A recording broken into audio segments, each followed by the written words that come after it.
We want to take a little bit of time for those who have left and wrap things up, and just share some takeaways from the unconference sessions. Any of you that were in any of the unconference sessions and have particular things that you'd like to share are certainly welcome to share some of your thoughts as well.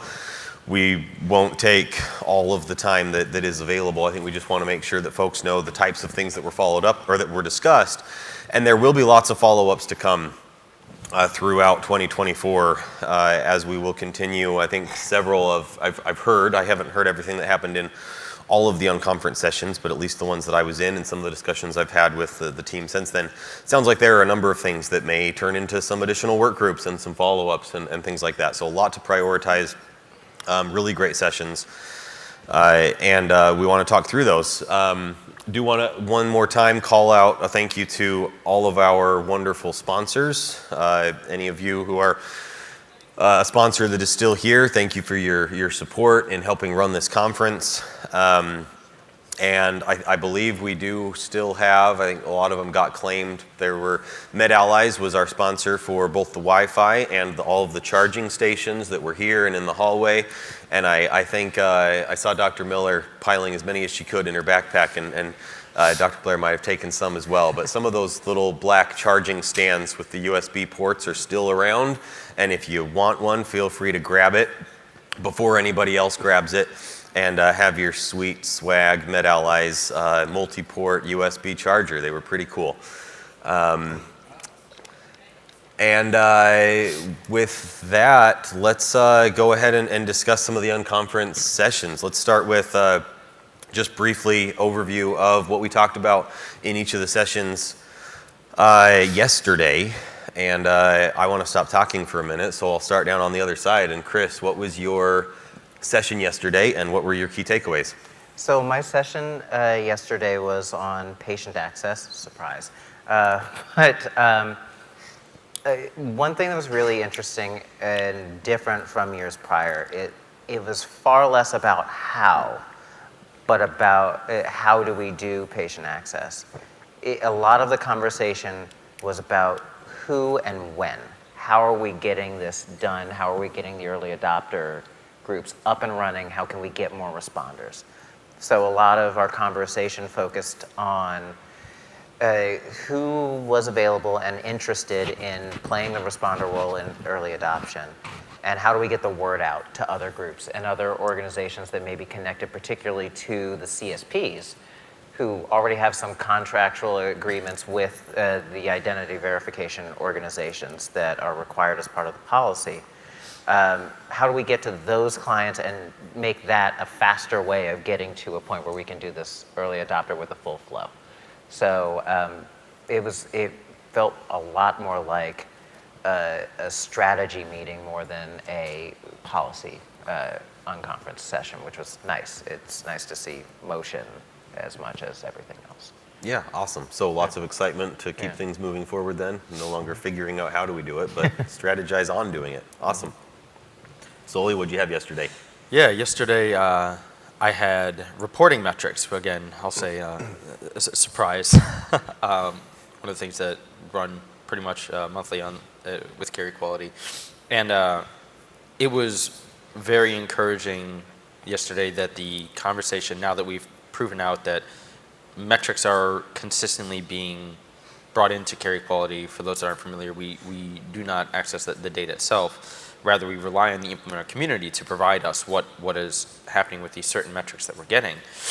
And there was a strong desire to now make that more actionable and take it and understand, okay, well, we were getting non-error CPDs. Well, what types of errors is the community actually experiencing to then promote troubleshooting? So it was a cascade. It was actually a jumping off point where metrics can become a little bit more tangible for us to use in some of the conversations that we even had today and other things to work within the community and gender trust and all that kind of stuff. So it was very encouraging to hear that we wanted to dive actually deeper into the metrics and understand more about what we are currently getting. So it was pretty cool. Awesome.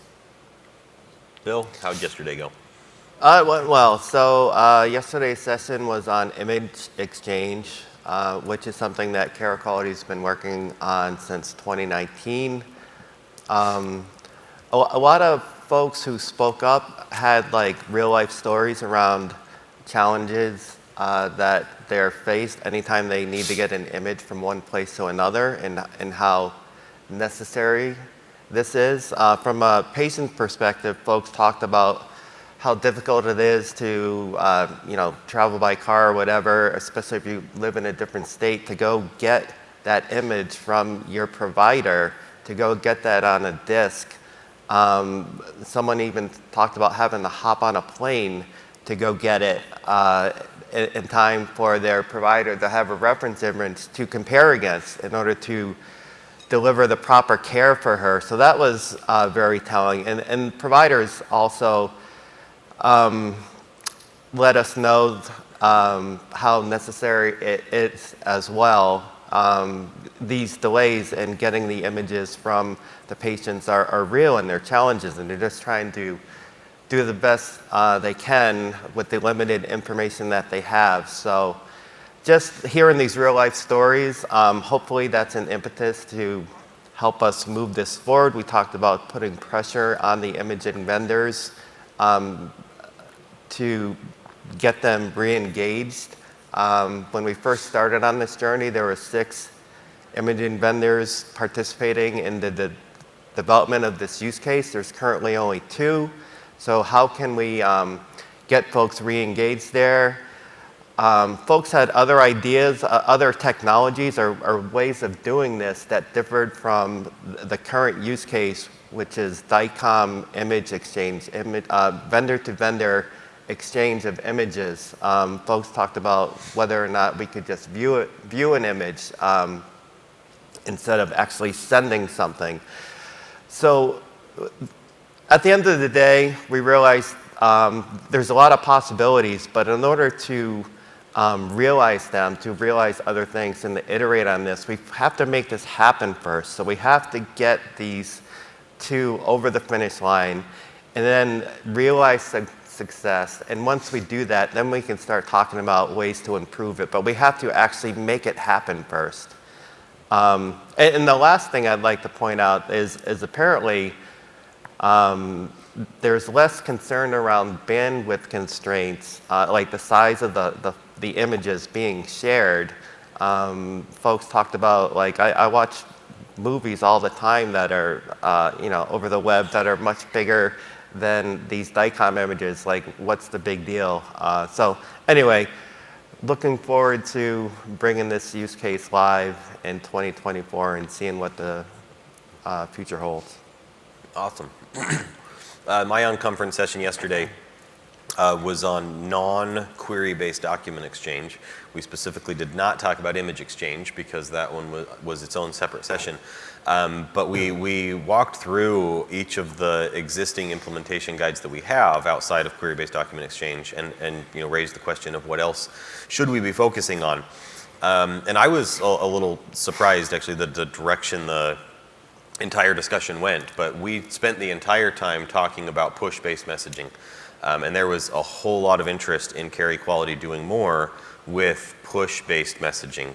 And the various abilities to request and gather information is great and is being used a ton. But there was a lot of interest in being able to more easily push information. Electronic case reporting we talked about and some of the concerns and problems that public health has with electronic case reporting even as it's done today, and improving the content of what is sent in an electronic case report. Electronic lab reporting was also something that the public health folks are very interested in being added to go along with the electronic case report. And then just other types of, we talked about the push notifications use case, which we have available today, is not being used by anyone, but we would love to see it used, which is a subscription-based push notifications using FHIR. And there was a lot of discussion around that of, when a notification is received, is it better to receive just a notification that an event occurred, or is it better to receive a push with a whole bunch of actual clinical information? And so, I guess the answer is, well, it depends on the use case, depends on the scenario, and what do I need to know? Do I just need to know that an event occurred versus and be able to go gather the information if I need it, or do I just want all of the information pushed to me? But we spent the whole time talking about varying scenarios around push-based messaging, and definitely something that I think we'll want to prioritize and take a look at, both some updates to electronic case reporting, again, potentially looking at some of the electronic lab reporting that goes along with it, and seeing if there are updates that we should look at prioritizing and making for even push notifications to further define some of the scenarios where the really lightweight notification that we have today is great in some scenarios, but might not be all that's needed for others. The other suggestion that came from it was for things like ADT messaging and discharge notifications and stuff like that, where things are fairly well handled today if you know excuse me, if you know where the information needs to go, the direct address or however things are being handled with direct messaging for ADT notifications. And the suggestion was, well, what if we just allowed some of those endpoints to be put in the carry quality directory? And we don't even have to define a new use case, new implementation guide. We point to, Direct Trust's ADT notifications implementation guide that already exists, and just allow organizations to put an organizational direct address into the carry quality directory, so that all of this, connectivity that we already have for query-based exchange, who the organization on the other side is because you did a query-based exchange with them, and now you also know specifically what their direct address is to push that ADT notification to them. And that's definitely something that we can take a look at.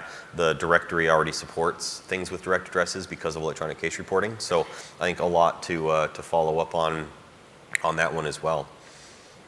So let's, jump back, Chris, over to the other side, keep going down on today's topics. And takeaways from today's discussions. I just also want to say I'm really happy to hear the pushes. Yeah. Original baby. Yeah, Chris did a whole lot of work on push notifications. And, bring it back. So back to what I actually should be talking about.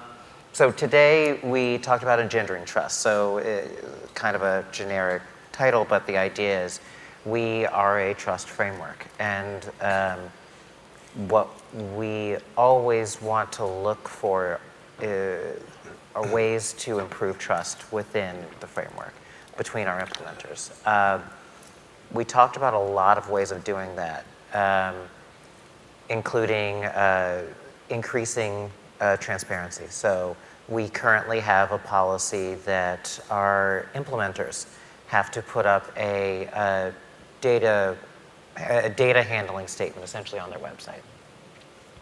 The suggestion was made that needs to go further down to the CCs, particularly if they're candidate implementers, so that everyone in the framework can see what the data handling practices are of these entities that are querying them. We talked about what do we do when there is a known problem in some of the data from let's say a doctor's office. How do we track that in the network? How do we make sure that we even have good contacts at that site or at their implementer, things like that, to make sure that we can do some level of tracing it's difficult to purge, but it's at least better to be able to notify everyone that there's a problem with a particular record. Particularly if it's a widespread problem, but we've already had to have protocols for that. But if it's something narrower, still being able to reach out and know that there are appropriate contacts and know that there's some process in place to identify a problem, to make sure that it was fixed, and that fix then gets disseminated out into the rest of the framework participants. Just a lot of that, and like we were saying before, a lot of interest and potentially other work groups to come from that. Awesome. Okay. Thanks, Chris. Sully? Yeah, so that's actually super exciting. So today, the Unconference session that I was working with was essentially around community collaboration and how do we, work with inter-implementer topics and issues, and one of there were a couple of key things that actually came out of this, and it was a little bit surprising to me where the conversation went, but in a very good way. We talked about the need for supporting not only the implementers and community collaboration between the implementers themselves, but also the need for awareness from the connections and the provider organizations, the participating organizations, about what is actually happening, what are these known issues, what's going on, because the level of transparency that those providers experience is very difficult to see. They just know that something hasn't worked. So what is going on? What are the steps being taken to resolve those issues? What is that ongoing work? And we also talked about a process and a mechanism that Care Equality can begin working on to help facilitate inter-implementer topics or troubleshooting.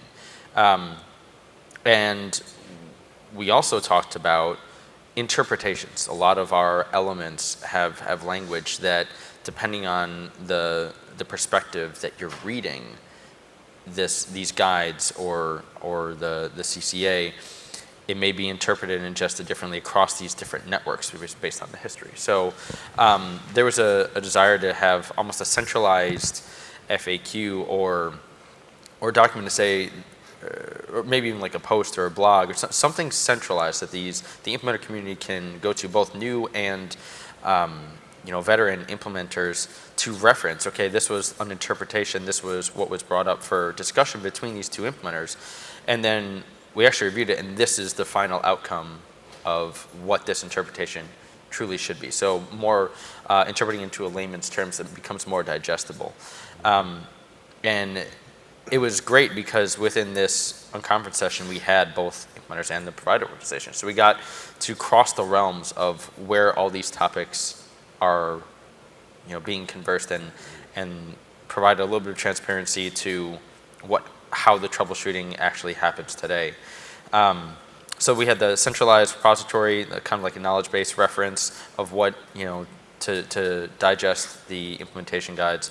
We also kind of pointed out that some of the discussion related really closely to what exists in the TEFCA SOPs and documentation there in regards to designated network governing body, which doesn't exist in Care Equality today. So having that structure may be beneficial, maybe not to the level of intricacy that TEFCA has it outlined, but eating the elephant, right? One bite at a time. Getting some sort of process in place or transparency around how the implementer community supports their customers and the responsibility of everybody that sits behind their gateway. So it was very cool to see that it was the entire ecosystem that was taken into account for this community collaboration. So yeah, it was encouraging, and I think we actually have some actionable things. We even touched on how the benefits of marketing and the positive things that implementers are experiencing and going through, and how powerful of a tool PR actually is in terms of encouraging and not going straight to a regulation or straight to a requirement, which may be more rigid, but being able to progressively go and improve this interaction amongst the community. So I think that we have some actionable things that are definitely projects that align with the priorities for Care Equality in 2024. So I think that we'll be seeing and hearing a lot more about this, and we have some good takeaways. Awesome. Yeah. Awesome. More good things to come. Bill? My session today was on the R4 directory, and a lot of the feedback received on that was the need to know concrete timelines for the conversion. So as I'm sure many of you are aware, there's been a lot of swirl with this transition from the current version of the directory to R4. Our goal was to have already kicked this off by now, and probably even halfway done through the migration at the beginning of the year. Fast forward to November 17th, almost the end of the year, and we still haven't kicked off this transition yet. So basically, folks are just asking, when can I expect the transition to begin? What should my expectations be around timelines for performing the necessary backfills? What should my expectations be for timelines around when this will be completed? I need to know this information because I have to go back internally. I have to get this on my roadmap. I have to get the development resources ready. So basically just a need for more information and just knowing when this is all going to happen. We've been talking about this for quite a while, and folks have a general idea of what they need to do, but they need to know like start date and end date. So what we're working toward now is allowing the implementer community access to R4 in a dev environment, ensuring that the transforms that we have set up that allow dual use of the current version of the directory and R4 to happen simultaneously. We need to test that out in dev, and even that technology has been delayed.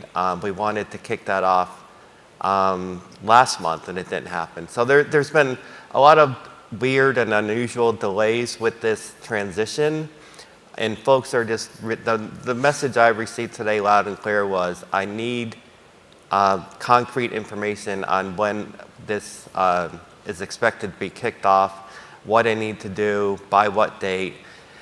So as we come down the home stretch in 2023, and hopefully we work out any kinks that may exist. Fingers crossed there won't be any kinks, and we can just start rolling this out as soon as possible. But we do have to allow a period of time where folks when we're testing this out in the dev environment before we make it available in prod. So we need to put the finishing touches on this and make this available, and then, like I said, give folks concrete information on expectation setting so that they can go circle back with their teams and get the necessary resources to make this happen. So that's what we're going to be working on for the next few weeks, and hopefully we'll have this ready early in 2024. Okay, awesome. Looking forward to it. Lots of improvements to come with getting things moved to the R4 directory. So my last unconference session for today was looking at the updates that we've recently made on the Carry Quality website, specifically the implementers page. And huge shout out to largely Soli and Hera from the marketing team for all of the updates and lots of iterations back and forth to get it to this point.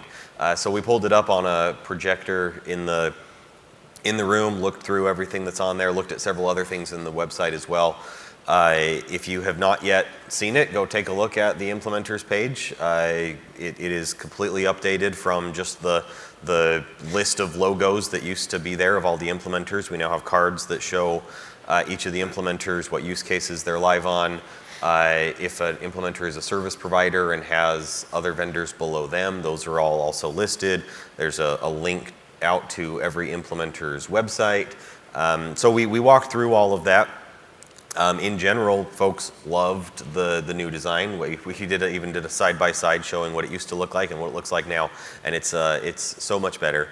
And again, while that doesn't necessarily sound like an exciting thing, there was a lot of excitement around how that's on there. And so we talked about, what else would folks like to see? Got a lot of great ideas. Luckily, I had Hera in the room taking furious notes about all the things that we can update and the types of things that implementers would like shown on the website about themselves, and what folks would like to be able to see about others and know about others when you go to the website.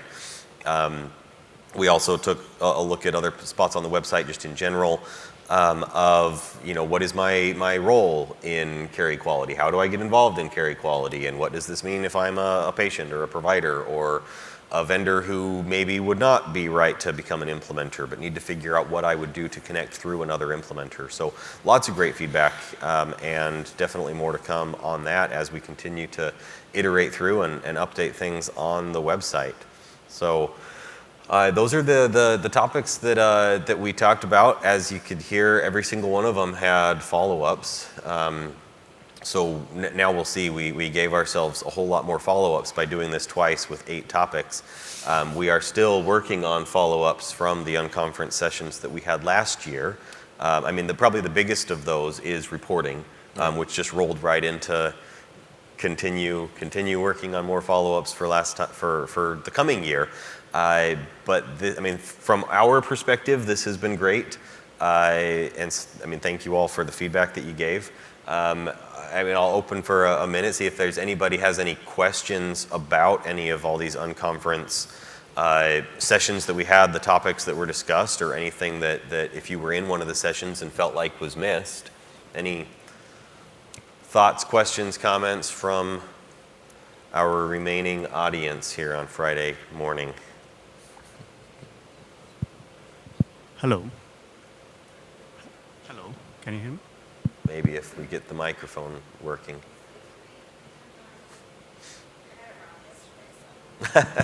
There we go. There we go. Hello. This is Dr. Chitanjeevi. I really want to appreciate the whole team of the CEQ project and Care Equality for doing this amazing work. And I see there is a lot of potential for international collaboration here. We look forward because from the government of India and from the government of UK, I represent both NHS UK and India. There is huge potential post-pandemic what we have gone through. Medical health record exchange at international level, and in future health insurances at the international level, and also health tourism. Yeah. So these are the actual outputs which we are expecting from the interoperability at the ground level, which you are doing using FHIR, all these QHN and TEFCA, all these standards. So the outputs at the clinical level, from the medical perspective, what we are seeing is this information at our fingertips could help at the large scale healthcare management. So this is just my suggestion. Thank you. Okay, yeah, thank you. And yeah, definitely, I always glad to learn what's going on in other parts of the world and how we can collaborate and solve things worldwide. I mean, obviously, yeah, global tourism and travel and everything. I mean, we do get, calls and have discussions with folks in other countries and have even considered what it would look like to allow Care Equality to expand internationally, not just having, it kind of replicated other places, but even just have Care Equality itself allow for international exchange. And I think there's a lot to continue to discuss and work through, some of the opportunities, but also, challenges with various international laws and things. But yeah, always great to continue to discuss and see how we can collaborate with other parts of the world. Appreciate it. I've also volunteered several times to go to various vacation countries to do our continuing work. Did you ever get that approval to go to Hawaii, that connection there? I mean, we got to keep working, man. Right, okay. That's close. Any other questions, comments, jokes, concerns? I don't have a joke, but we are at this annual meeting, and we've kind of recognized a lot of the team, but I think that the team here definitely wants to emphasize and recognize Alan. So Alan's our executive director, as everybody here knows, but from our perspective, he's just a great leader. And so I want to see if we can, I know we don't have a lot of people in the audience, but if we can give Alan a round of applause, please, just because it really is a pleasure to work for and with him on so many different projects, and it is incredibly inspiring and motivating. So everything that you're hearing and experiencing in the audience is absolutely true from a collaborative and business perspective as well. So thank you for everything. That's all I got. Great, thank you, Soli. And with that, let's go ahead and wrap things up. Thank you all for being here. It's exciting being in San Diego. As Marianne talked about yesterday, we're interested to see where folks would like to have these in the future and where our next one's going to be. I've heard lots of great ideas from folks, so definitely looking forward to more of this to come. Quick, for those that are planning on participating in golf, and if you missed the announcement in the registration, there is a golf course right here. This is on a golf course, or right next to a golf course. I think we have like 4 teams of 4 roughly. There was a cancellation, so there's a spot available if you're interested but didn't get registered ahead of time. Golf is at 1:30 at the golf course, and Tina Feldman will be over there arranging everybody into their groups of 4. And there are prizes. I have no idea what the categories or the quality of the prizes, but I assume, best Happy Gilmore impression. I don't know what the longest drive. Anyone who can beat Bart Carlson, he just walked out of the room. If you can beat Bart, I know he has decades and decades of golf experience. So if you beat him, you get a prize. Thank you all for being here. Enjoy the rest of your day, and holiday season's coming up, Thanksgiving, and we will see you all on many calls to come or at the annual meeting next year. Thank you all.